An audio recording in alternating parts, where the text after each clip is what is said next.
he showed me a piece of coal and a diamond. And he said, they're both the same. That piece of coal, you can use it for a couple of things, but that diamond is much more valuable. And that piece of coal can't become that diamond until it goes through the fire, until it's put under the pressure. And the more intense the pressure, the more valuable that diamond becomes.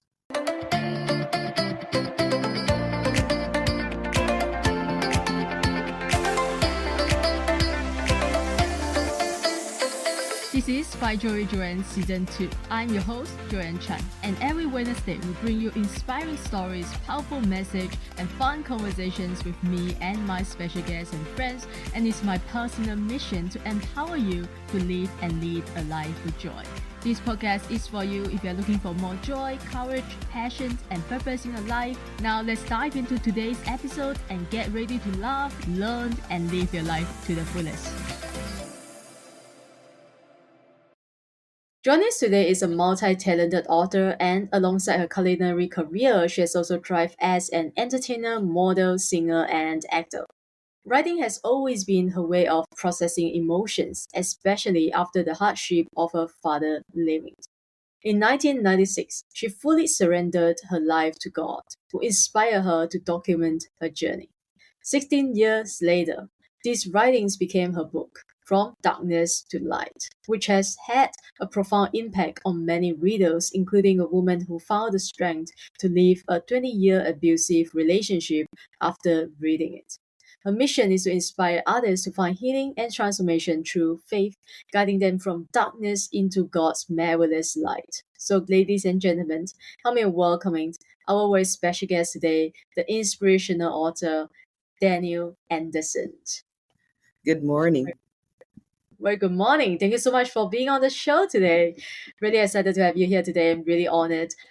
So let's get to it. Your book is your personal memoir, right? And it's deeply personal and inspiring.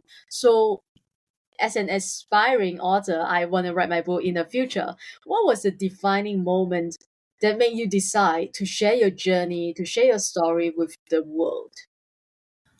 I had a good friend in my life that had gone through some of the same things that I went through, but unfortunately she didn't make it out. And this let me know that I had to get the word out because unfortunately so many of us go through things in life and we keep it in, especially abusive relationships, different things. We hold it in because we've been taught what goes on here stays here. And in turn, a lot of times it ends up being our detriment. And I want to reach as many people as I can to let them know that just because you're in a dark place doesn't mean that that's where you have to stay. There is a way out. So if you don't mind me asking, what was the darkest moment for you in your life? Wow. I would say the relationship with my daughter's father. He was very abusive, mentally, physically, however he could degrade me. That's what he did. And that was, I guess, the time that I had the lowest self-esteem because now that I can turn back and look from the light and see where the darkness was, I can say that low self-esteem takes us into places that we may not have ever been had we realized that we deserve more. We are created in the image and likeness of God. We are jewels in his eyes. So I think that relationship was one of the darkest times in my life. 7 years to be exact. Wow. And how did you find the strength, just like you have impacted one of your readers to live a 20-year abusive relationship? How did you personally find the strength to live that 7-year abusive relationship?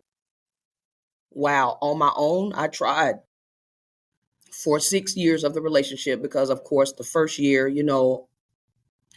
most relationships are good and, but after the first year, that's when everything started going in a whirlwind. But my grandmother, thank goodness, had taught us as, young children to pray and to Mm. talk to God. And I began to do that.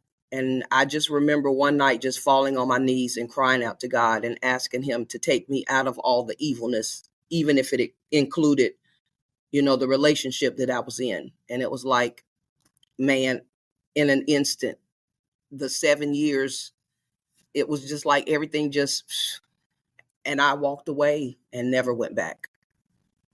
Wow. And how did you rebuild your self-esteem from the ground up?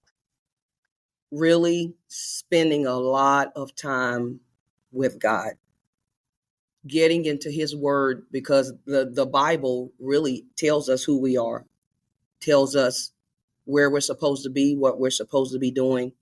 And I just found myself just engulfing myself with the word of God and staying in his presence, and my life changed for the better. I've never been the same. I was a high school dropout, got pregnant at an early age, got pregnant in, my last year of high school. But now I have 2 college degrees.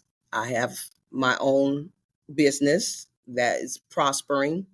I've, of course, like you said, I've written my book and working on 2 more, Wow.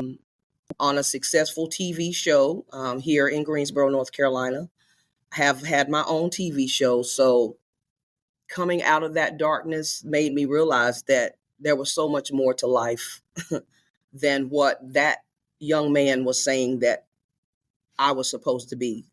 Because going through things like that, people say things about you and you begin to internalize it. So I began to believe that that's what I deserved, that that's who I was. But once I came out into the light, wow, it was like a light bulb went off. That is not who I am. That is not where I'm supposed to be. I'm supposed to be doing great things. And it's been a journey ever since. Yeah, wow.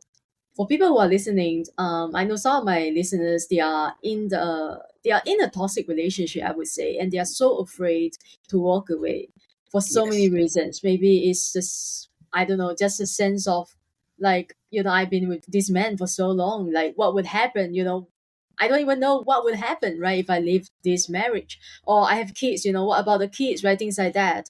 So what would you say to people who are still stay, I wouldn't say stuck, but who still stay in a toxic relationship that doesn't serve them anymore? I would say that everything that we go through, the people around us go through it too, especially when you have kids involved. And I did. I had 2 kids involved, my son and my daughter. And they internalize everything that we go through. And that's why a lot of times, because my mom went through a relationship with my dad, and that internally affected me. And I know without a doubt that was why I was so accepting in the relationship that I was in, because of things that I went through as a child watching my mom and dad's relationship. So we have to remember that in order for us to get out, or for our kids, or even because it didn't just affect my kids, my family, my mother, my brothers, my sisters, it affects everybody that's involved in your life. So in order for us to do better, we have to be better, and we Mm, have to be in a better place. yeah. So in your story, you fully surrendered to God in 1996, as you said it. Yes. What does it mean to fully surrender to God? To fully surrender to God, in my words, is you're going to go through things, but when you go through them, you know that there is hope at the end. To totally surrender to God is to release yourself and begin to walk in his shoes. Oh my goodness. I always tell people, because now I do a lot of speaking in schools and different things. There's a difference between loving and being in love.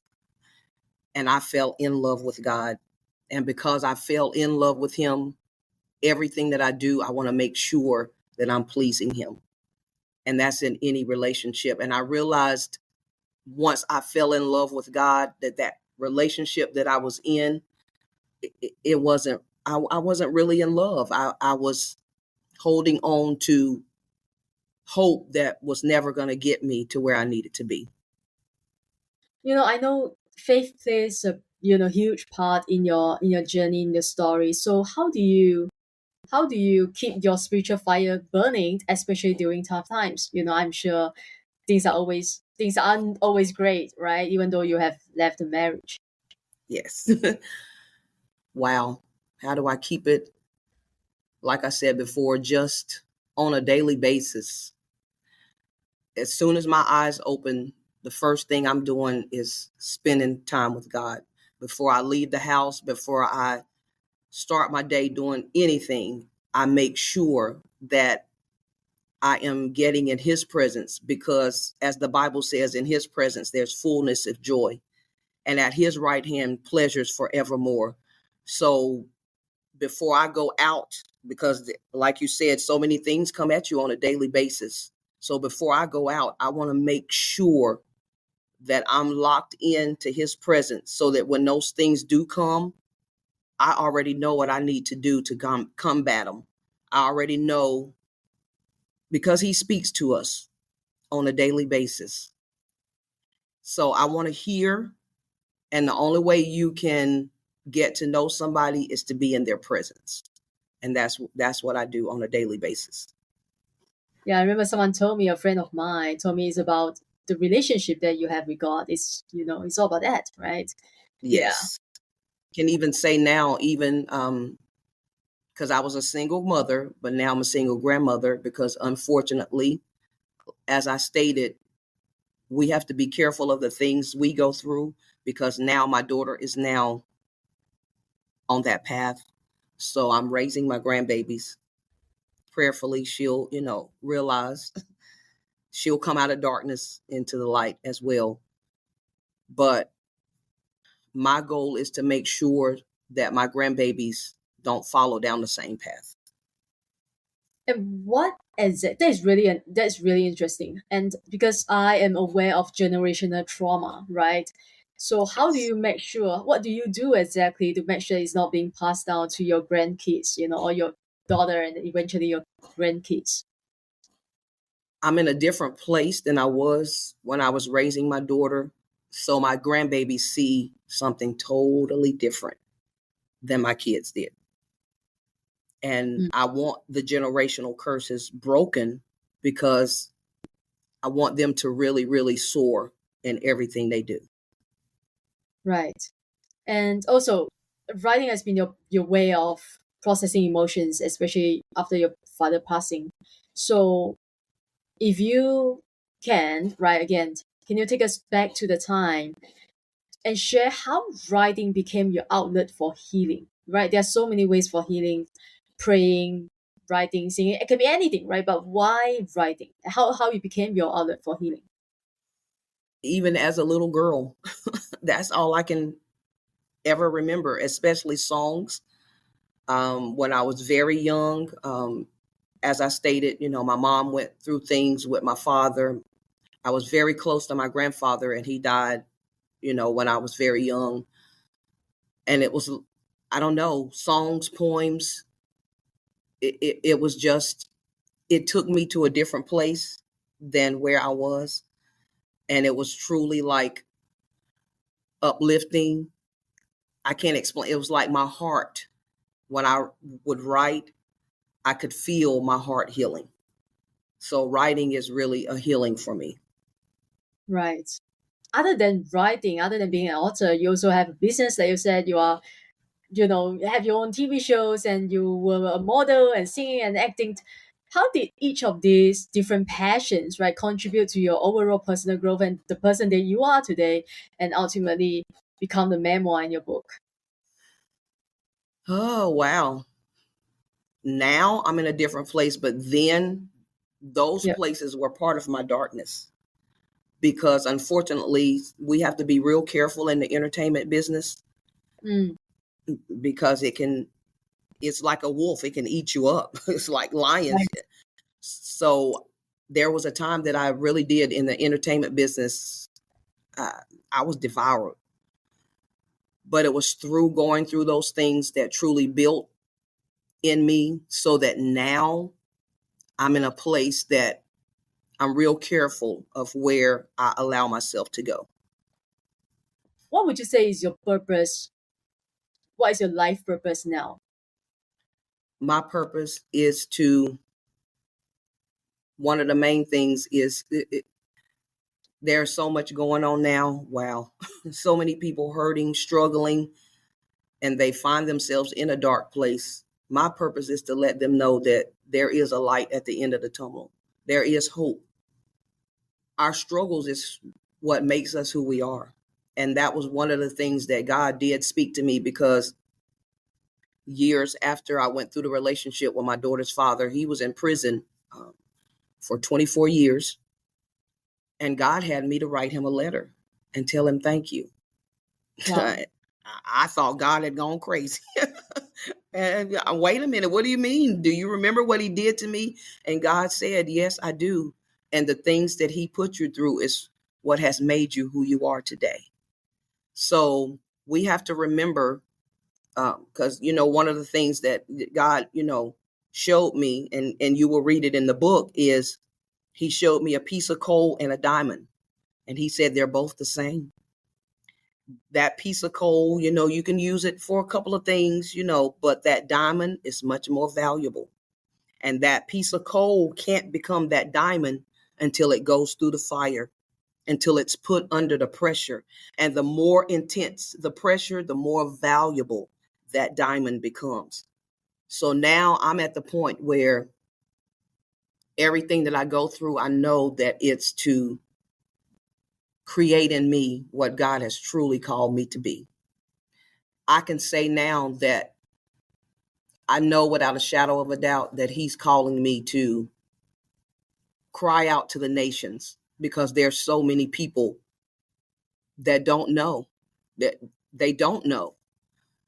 And he's allowed me in my life. I've traveled, I've done missions, I've gone to Kenya, Tanzania, different places, to be able to cry out and let people know that we serve an awesome God and he is amazing. And if you just put your trust in him, then everything that you go through, I don't know if you know scripture, but Romans 8:28 says all things work together for the good of them that love the Lord.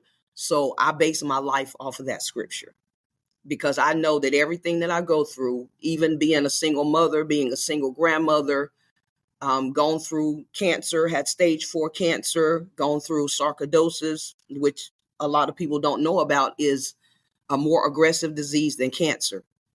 But everything that I've gone through, man, has built such a strong bond with God. So I wouldn't give it up for nothing.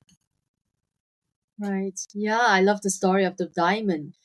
When you were writing the book, what was the biggest obstacle or struggle? Did you have a moment where you just want to stop writing? Like, who cares? Yes. Who will read my book? Like, did you have a moment of self doubt, and how did you overcome it?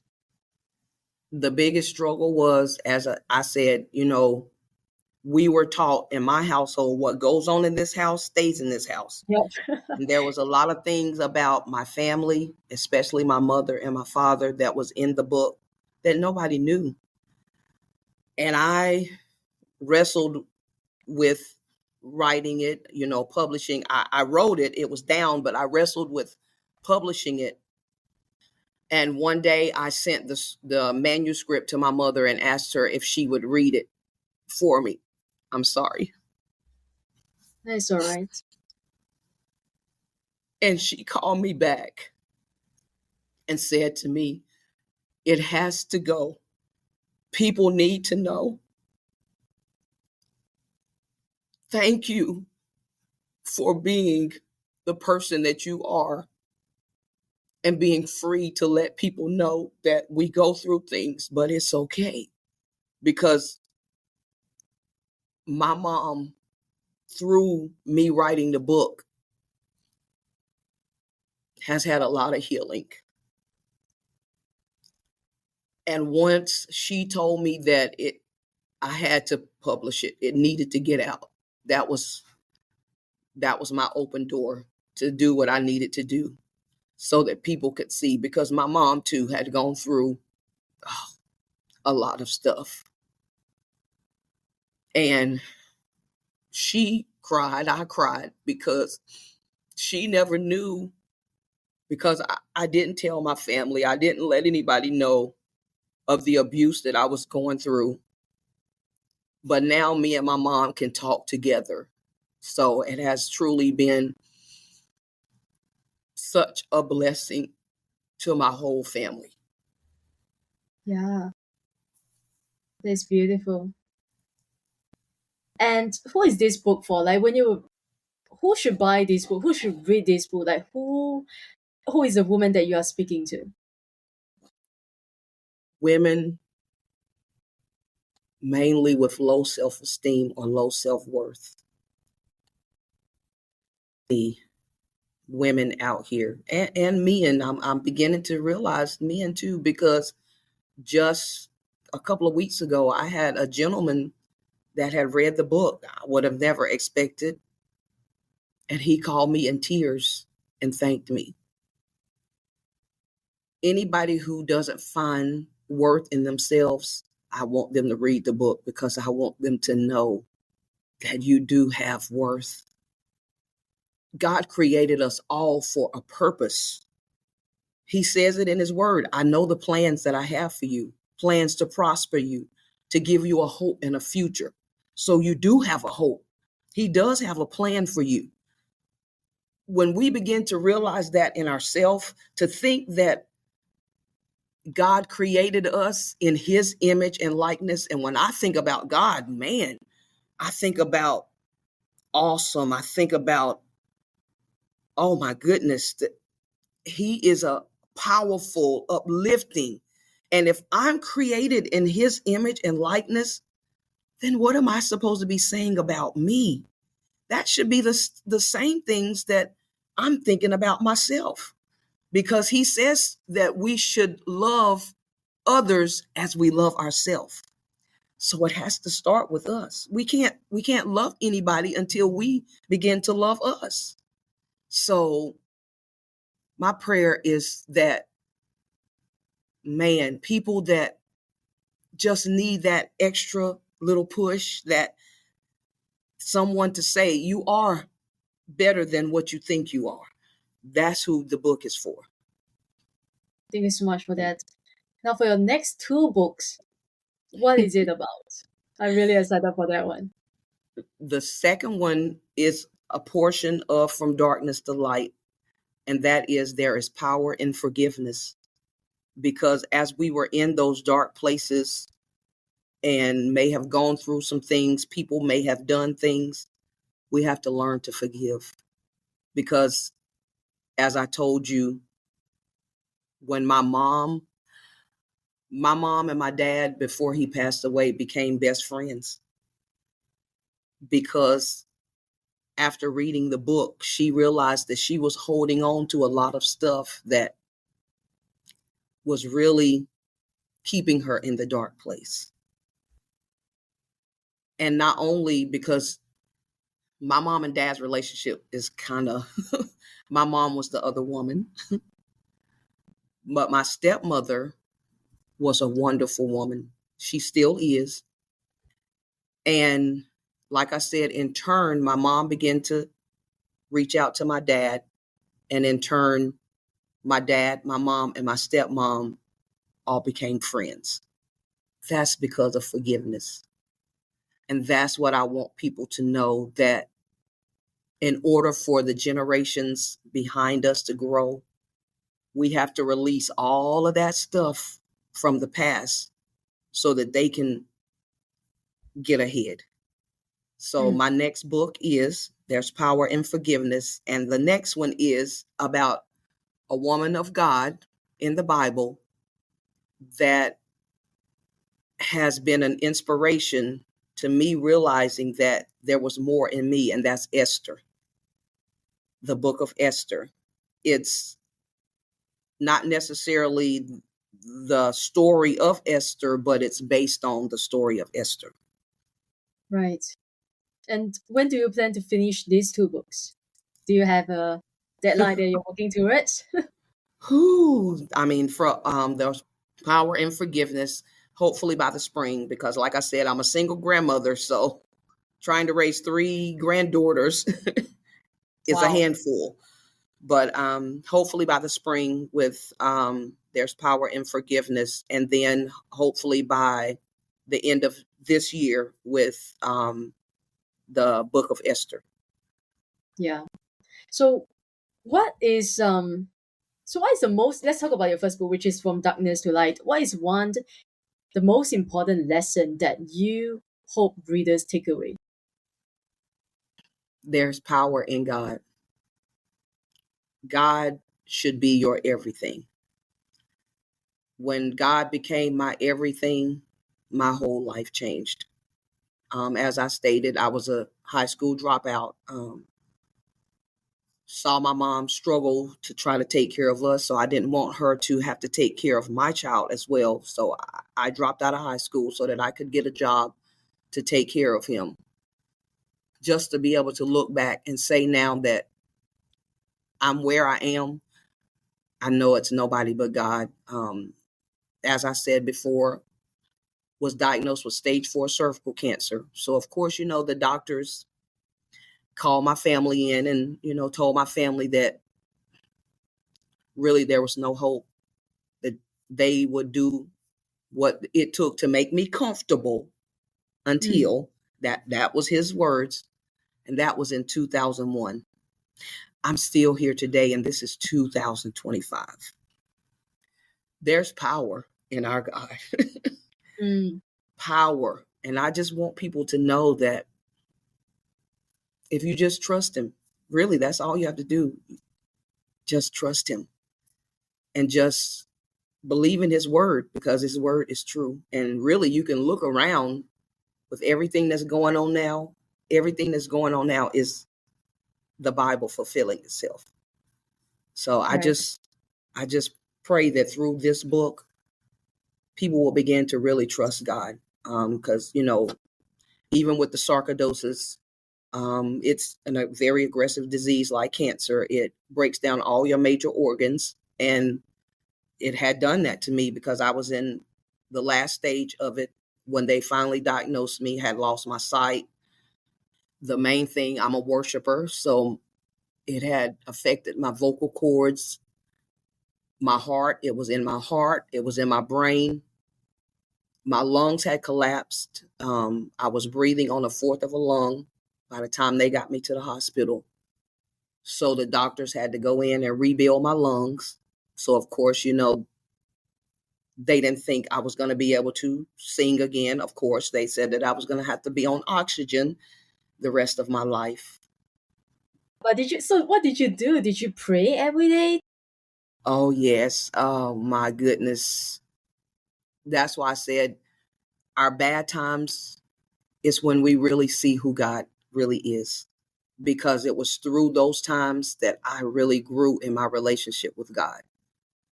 As a matter of fact, our church recorded a CD. I was in the hospital. Like I said, they had to go in and rebuild my lungs. And the doctor told me that I wouldn't be able to sing on the CD because I would be in intensive care for 2 to 3 weeks. Guess what? I'm one of the lead vocals on the CD because 3 days later, they said that miraculously, I was ready to leave the hospital. Wow. So there is power in God. When you serve him, he is a man of his word, and he truly does what he says he's going to do. You are truly a miracle. Thank And you. you are. I'm Thank so glad to be able to share this message with my listeners today and having you on the show. Now, is thank there you. anything that you really want to talk about? Perhaps I didn't ask you or didn't let you? Oh my goodness. We've talked So about many. so much. Oh, wow. Have I gotten married yet? No. I love that. I decided once I went through the stuff with my daughter's father, because as I stated, got pregnant at an early age. Um, I decided I'm just going to wait on God. And when he sends my husband, oh my goodness, I know he's going to be an amazing man. So that's going to be my next story. Your next project, right? Yes. Yes. Yeah. What about your TV shows? What is it about? It is, wow. Drama, comedy. It's a little bit of everything mixed together. It's a sitcom. It airs on one of our local TV shows here in Greensboro, ABC 45. And it has been, oh, wow, this is our fifth season. And I love it. Like I said, these are the things that God has created me to do. And I am able to take comedy and still bring the word of God. So that's a lot, because laughter doth good like a medicine. Because I do, as part of the TV show, but as part of who I am, there's a character that I play called Grandma May. And she is a real, grandma that's going to tell you. So through laughter, people are able to be healed.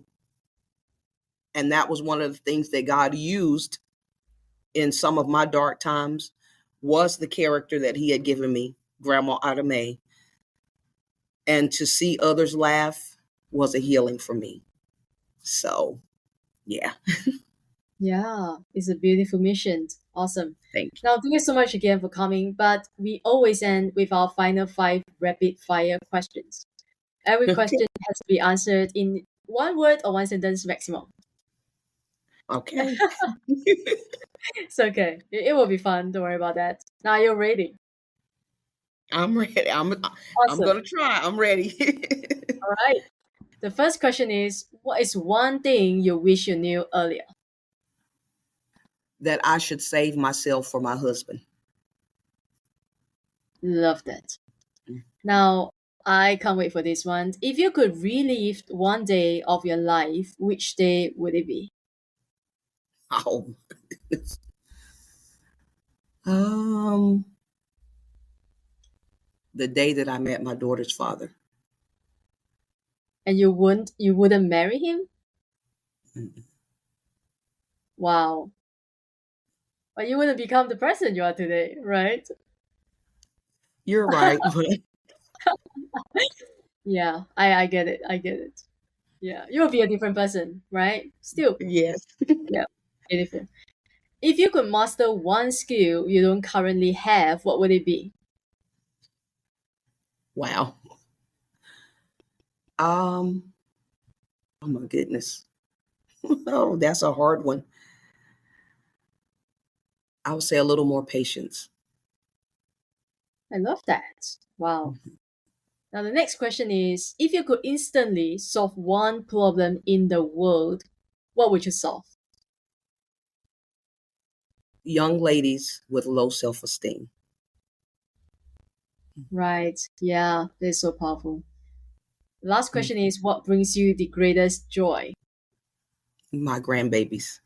I knew it. I knew it. Yep. All right. Now, tell my listeners where they can find you, if they want to connect with you, if they want to buy your book, where should I send them? On all the major platforms, Amazon, Barnes and Nobles. I don't know. My agent has all of them written down. Facebook, YouTube, Okay. Instagram. Wow. Well, if they want to connect with you personally, should they go on Instagram, Facebook? Instagram, Facebook, or YouTube. Yeah. Okay. Yep. We'll have her show on YouTube pretty soon. Awesome. Thank you again for coming and for your time and sharing so abundantly with my listeners today. Guys, go follow Danielle, buy her book on Amazon. I'll put all her links in the show note below. So make sure you visit the show note and give her a follow, buy her book, and also thank her for coming to our show today. If you loved today's episode, and I'm sure you do because you're listening to the very end, so please share this with your friends and family, and that is the best way you can help us grow. Show up. The world needs you and you need you. Thanks for listening, and I wish you all a joyful and amazing day ahead. Thank you.